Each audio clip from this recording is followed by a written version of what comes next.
Donc ma présentation s'intitule L'altération filmique, présence environnementale et discours écologique, et s'intéressera à deux œuvres expérimentales. 29 minutes en mer, réalisé en 2016 par le vidéaste français Jacques Perconte, et Altiplano, réalisé en 2018 par la cinéaste chilienne Malena Schlam. Ce sont deux œuvres qui proposent deux expériences de nature. Je précise que mon emploi du terme nature renvoie ici uniquement au type d'environnement naturel. Nature et environnement naturel seront donc utilisés sans distinction. Ces deux œuvres s'inscrivent dans une tendance expérimentale amorcée dès les années 1970 qui, expliquée par Scott McDonald, projette la nature pour elle-même dans une durée étendue et le plus souvent sans présence humaine. Tendance qui s'inscrit plus largement dans la grande famille de l'écocinéma et dans laquelle s'ancrent pleinement nos deux œuvres, ne serait-ce que par l'usage de techniques de défamiliarisation et de discordance cognitive que l'on retrouve dans l'écocinéma, et ce dans le but de susciter de nouvelles perceptions de la nature, précise David Ingram. Les œuvres de l'écocinéma constituent, selon Paula Willoquet-Marekondi, des modèles alternatifs pour représenter la nature et nous y engager. Ici, dans les deux œuvres qui nous intéressent, les caractéristiques techniques propres au cinéma, c'est-à-dire le mouvement, la couleur, le son, la durée, le cadrage et le montage, sont expérimentées pour accorder cette présence visuelle, sensorielle des environnements naturels et nous permettant ainsi d'en faire l'expérience. En découle, selon moi, une compréhension singulière de notre rapport à la nature, de notre place vis-à-vis d'elle, ainsi que des effets visuels causés sur ces écosystèmes. Ces œuvres engagent le cinéma dans des problématiques actuelles et le questionnent sur son rôle, sur son champ d'action potentiel. Que peut exprimer le cinéma des changements climatiques ? Comment peut-il adresser avec justesse ces réalités écologiques altérées ? Par quels moyens se ferait-il l'écho des enjeux et de la complexité que représente l'Anthropocène ? Donc pour adresser ces questions, les enjeux représentationnels induits par l'Anthropocène seront évoqués afin de mieux comprendre le contexte dans lequel s'ancrent ces œuvres. L'analyse des œuvres suivra, fera écho à ce contexte et introduira aussi les possibilités du cinéma face à l'Anthropocène. Ces films encourageront à préciser les capacités du cinéma à présenter les environnements naturels d'une façon plus directe, sensible et écologique. Nous parlerons en effet de présentation et non plus de représentation d'environnement naturel. Selon moi, ces films transmettent à l'écran une mise en présence des environnements, une expression singulière permise par les outils et les technologies cinématographiques et qui s'illustre à travers les altérations visuelles engendrées par les artistes. Vivants, mouvants et sensoriels, ces environnements se font particulièrement présents. Cette expression prend forme à l'image, par l'image et dans l'image. Ces films redonnent une impression, une imprégnation de ces espaces, nous mettant en présence de ces derniers à travers des procédés artistiques et techniques qui nous rapprochent de leurs états contemporains plutôt que d'en offrir de simples apparences. Ils témoignent ainsi de cette expérience vécue, esthétique, de la modification d'environnements existants, en captant leur transformation et en sauvegardant une trace visible. À travers les altérations développées sur l'image, s'exprime la prégnance et la violence des actions anthropocéniques perpétuées dans le monde naturel. Enfin, je reconnaîtrai dans ces altérations l'élan d'un engagement esthétique, d'une sensibilisation aux enjeux écologiques produite par les moyens techniques et esthétiques du cinéma. Donc pour commencer, voyons les spécificités représentationnelles de la nature anthropocénique. Donc, filmer l'environnement naturel, capter et retranscrire à l'aide d'une caméra les singularités de ces reliefs et de ces écosystèmes sont des actions qui s'inscrivent dans une longue tradition cinématographique. Le cinéma constitue depuis ses débuts l'occasion de rendre visible par l'image animée des processus difficilement observables pour l'œil humain. L'appareillage cinématographique, grâce aux manipulations spatiales et temporelles qu'il permet, ouvre un champ de connaissances, passant par l'image et participant au désir commun de cerner au plus près, au plus juste, ce qui nous entoure. Toutefois, le contexte environnemental actuel et les particularités qui en découlent modifient-ils la façon d'appréhender cinématographiquement le monde naturel ? La topographie altérée des lieux conditionne-t-elle sa transcription à l'écran ? Ou est-ce plutôt notre façon d'appréhender la nature qui donnerait forme, condition à la traduction cinématographique. Le contexte particulier induit par l'Anthropocène a profondément transformé notre rapport au monde naturel, indique Bruno Latour. Glenn Albrecht ajoute à ce propos que chaque nouvelle génération se sépare davantage de la nature et de la vie, acceptant l'augmentation de la dégradation environnementale comme la norme. Une amnésie générationnelle environnementale, évoquée par Peter Kahn, se constitue progressivement et participe à ce détachement vis-à-vis du monde naturel. Lance Ose confirme que le corps, destiné à sentir le monde, a perdu l'expérience et les environnements propices à cet éveil. Cette rupture entre le corps et l'environnement a, selon Yaprak Amara, des conséquences sociales, culturelles, politiques et écologiques. Paradoxalement, s'ajoute à cette séparation progressive de l'humain avec son environnement une impossibilité d'objectiver cette situation, de se mettre à distance pour mesurer pleinement ses impacts, nous indiquent Graeme Edin et Anne-Sophie Gremaud, ou bien Timothy Morton. Les médias et les arts permettraient-ils de retrouver cette objectivité nécessaire à la prise de conscience ? Grâce aux instruments d'observation, d'enregistrement et de transmission, peuvent-ils rendre visible, lisible et évidente notre réalité anthropocénique ?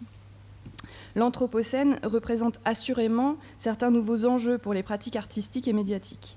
Par l'image, ces pratiques peuvent en effet critiquer les activités capitalistes dévastatrices pour l'environnement, mettre en évidence les abus et engager une prise de conscience généralisée, déclare T.J. Demos. Elles nous donnent aussi accès à des informations que l'on ignore, ou à des lieux, à des environnements dégradés, dont, ajoute Jennifer Bakewell, nous sommes responsables, mais qu'autrement nous ne verrions jamais. Cette appréhension contemporaine du monde naturel passe précisément par les arts et les médias, notamment parce que, comme l'affirment Jussi Parikka ou Sophie Hackett, leurs outils d'observation et de mesure permettent une compréhension plus fine des phénomènes environnementaux. Néanmoins, le revers négatif de cette démarche est une objectification du monde naturel, des environnements qui sont analysés, mesurés, quantifiés comme n'importe quel objet de science. Cette objectification répond aussi, selon Hackett, au besoin de nous observer dans le monde en tant qu'objet séparé de nous-mêmes, renvoyant à notre capacité à nous abstraire de la réalité, précise Nicolas de Pensier. Cette abstraction devient dangereuse lorsque la nécessité est plutôt de se reconnecter à notre environnement, de réexpérimenter notre rapport direct au monde. Le cinéma peut-il, avec les moyens qui sont les siens, nous lier à nouveau à la nature ? C'est aussi cela qu'on va essayer de voir ensemble. Donc, comme annoncé en introduction, ma réflexion prend initialement pour point de départ deux œuvres contemporaines, singulières dans leur forme et leur esthétique. Donc, tout d'abord, 29 minutes en mer de Jacques Perconte restitue dans un plan séquence tourné en caméra HD une expérience sensorielle de prise de vue et de son en pleine mer.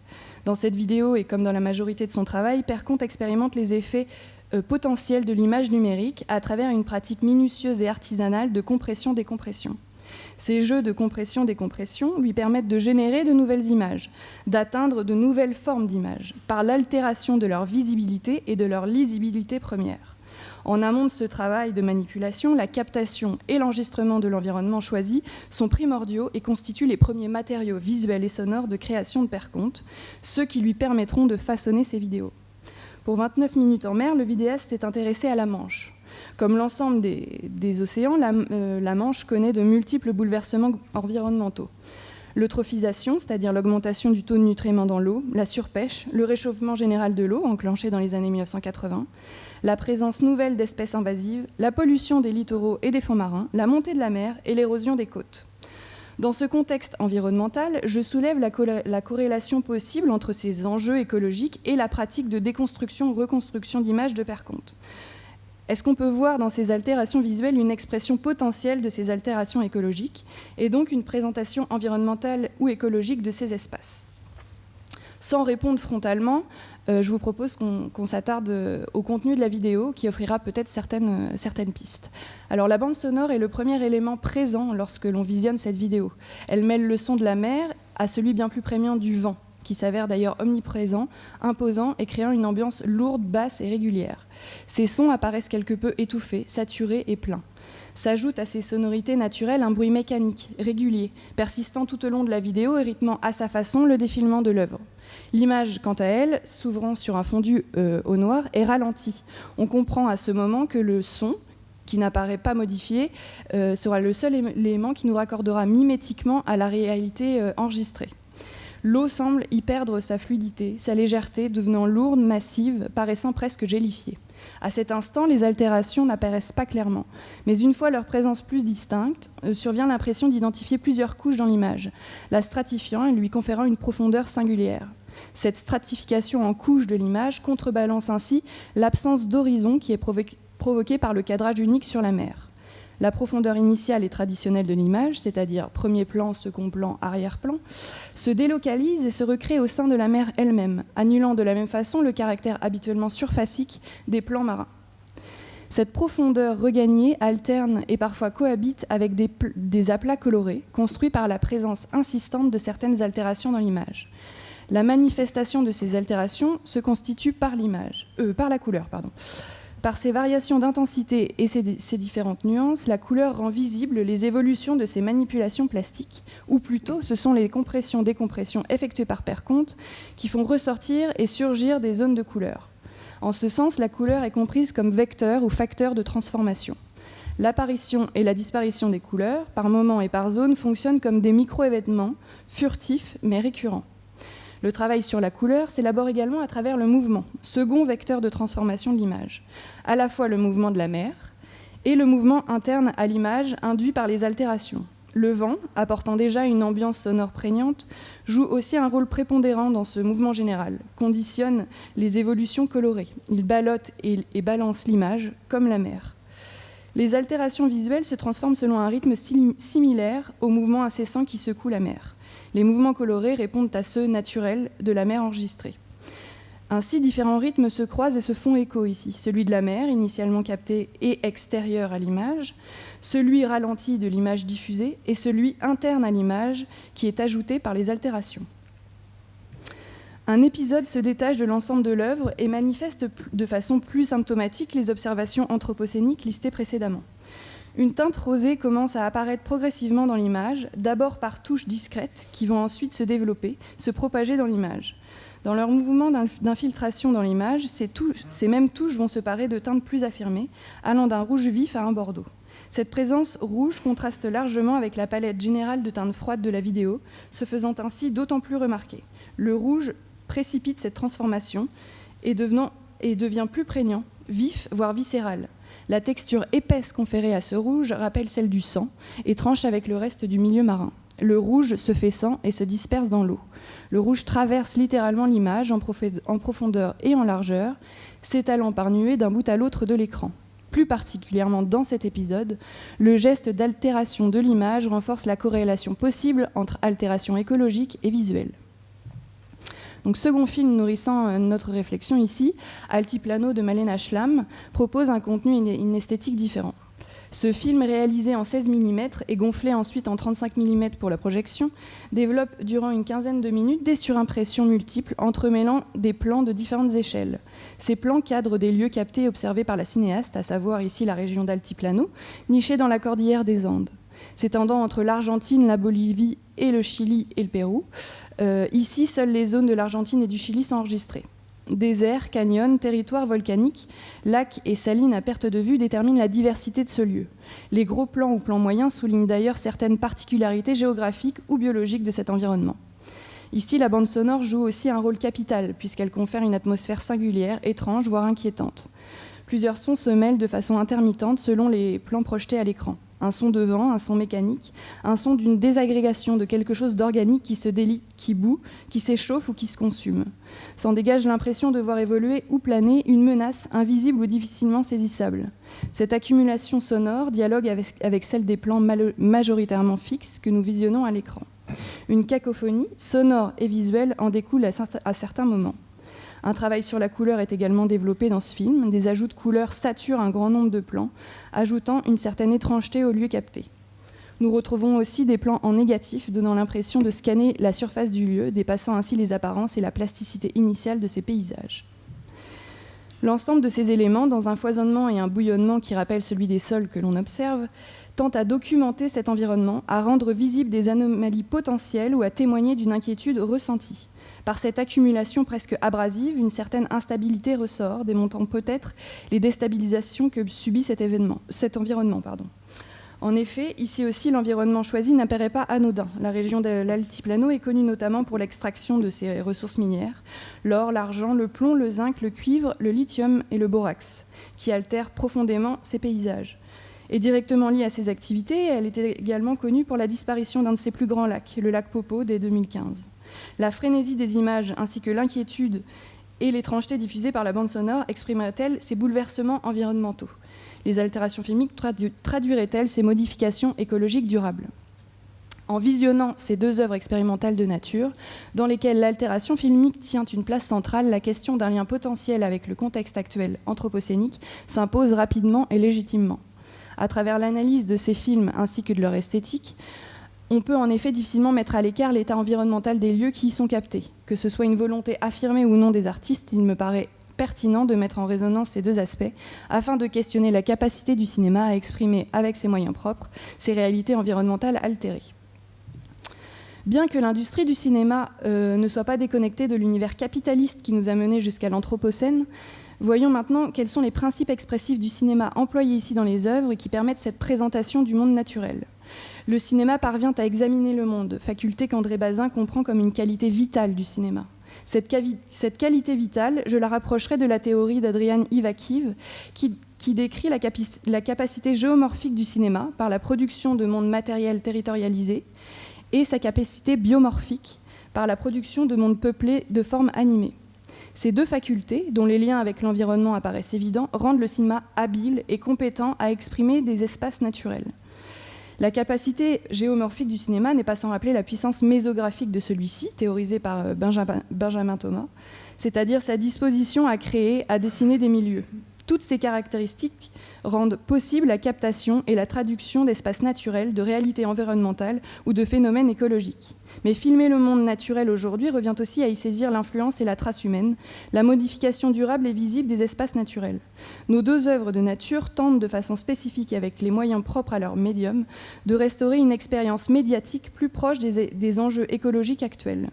L'usage de plans rapprochés ou de gros plans, et non plus de plans éloignés ou de haut, l'absence de figures humaines, le mouvement, les altérations opérées sur l'image qui offrent une perception différente des environnements, ainsi que le travail sur la temporalité et la couleur sont quelques-uns des procédés qui favorisent une présence singulière de la nature à l'écran.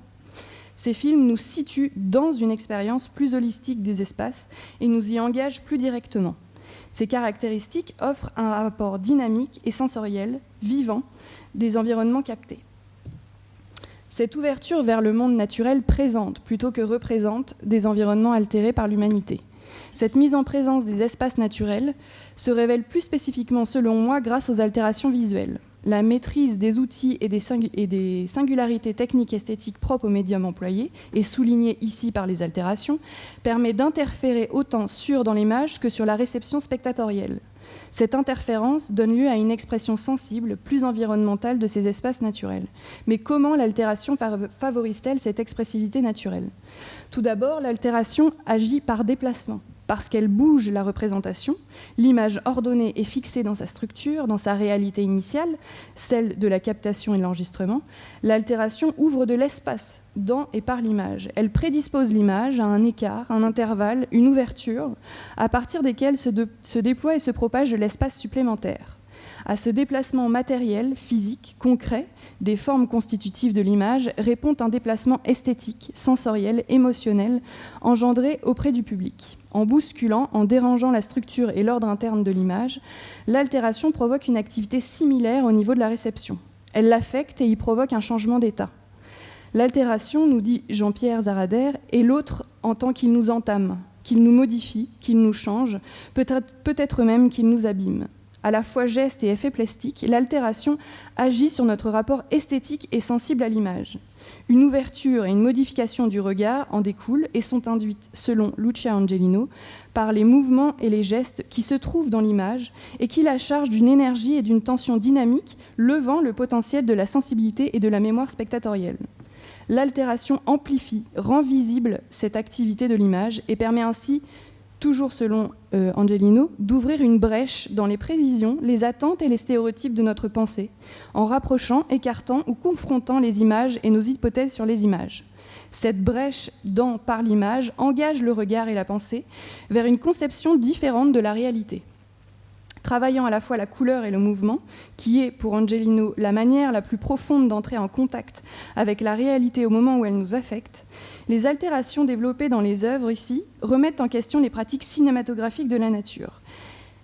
Elle reconditionne selon les particularités plastiques selon ses particularités plastiques, la réception de la réalité sensible exposée par l'image et raconte également ici notre réalité écologique actuelle, anthropocène, elle aussi altérée.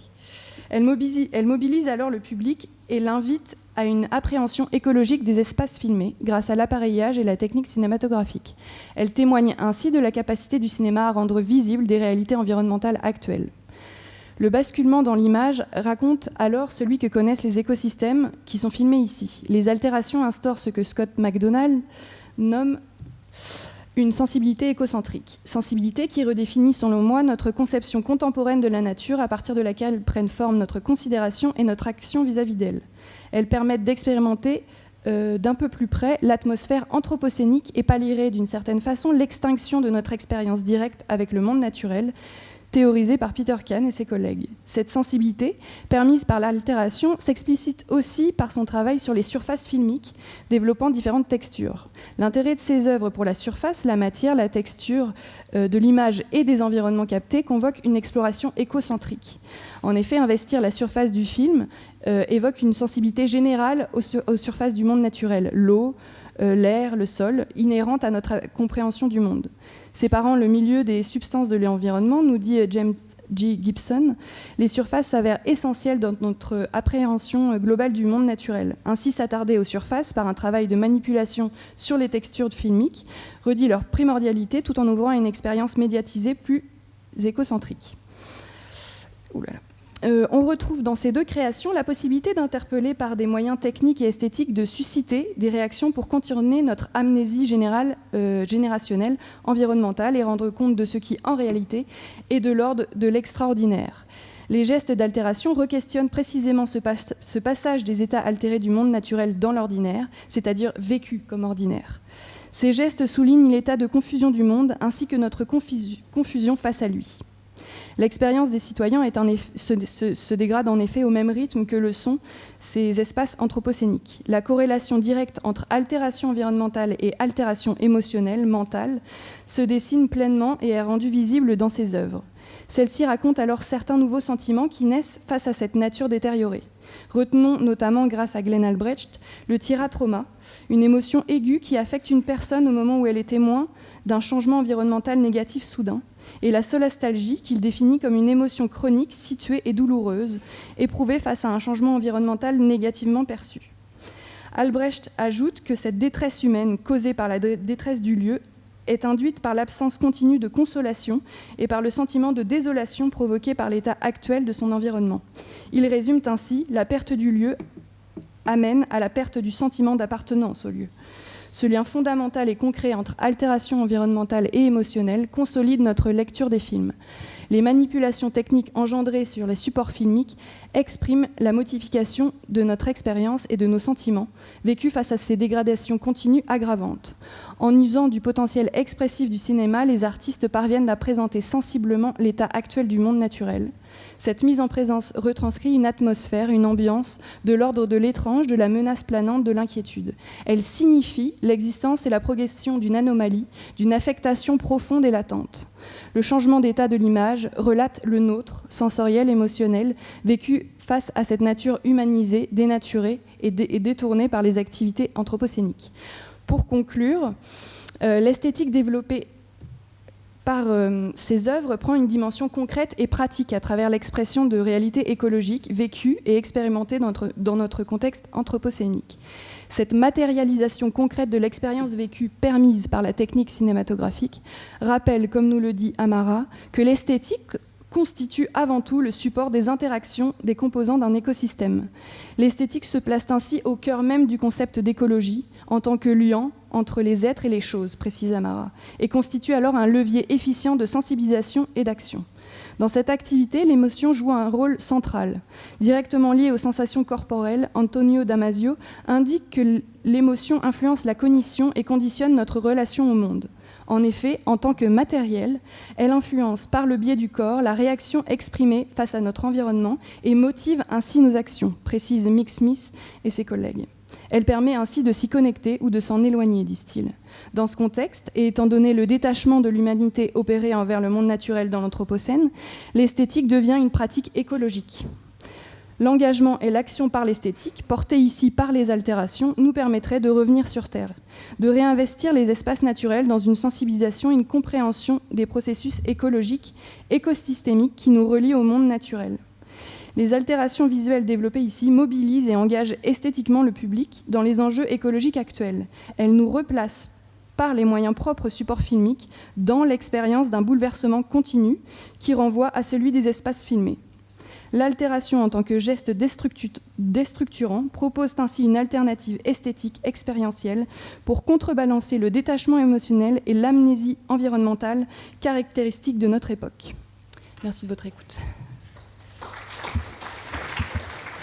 Voilà, merci beaucoup pour cette communication très intéressante. En fait, moi, j'ai déjà plusieurs questions, mais peut-être c'est mieux, je n'abuse pas de ma fonction de président et je passe la parole directement au public.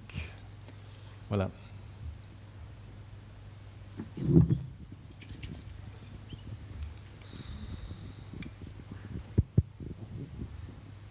Merci de cette intervention, enfin, j'ai trouvé ça très intéressant.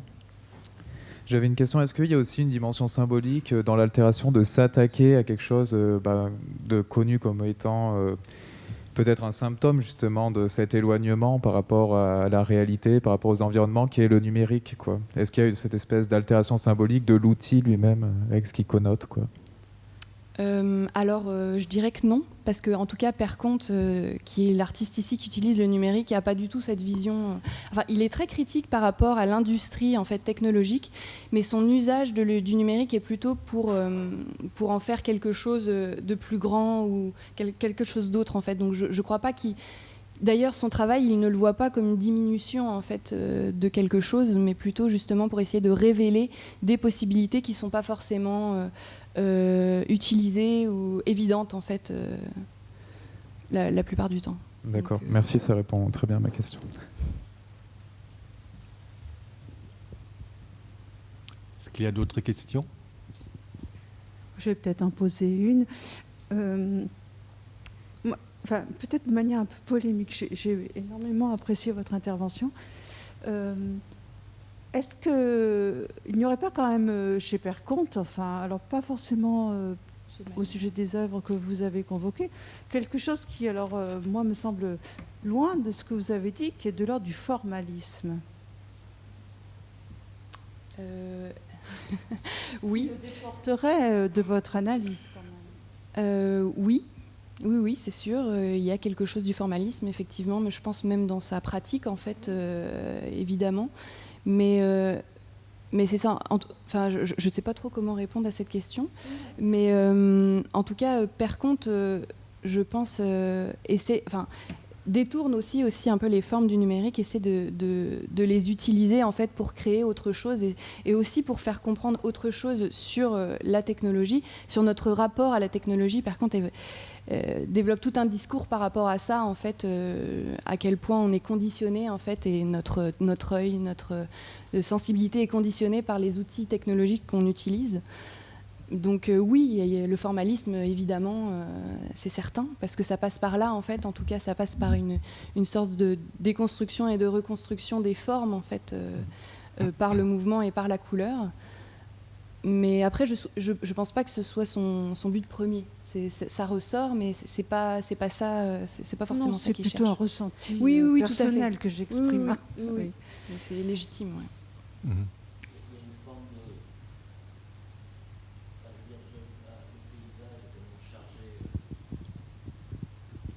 Le paysage est tellement chargé de représentations incroyables depuis des siècles.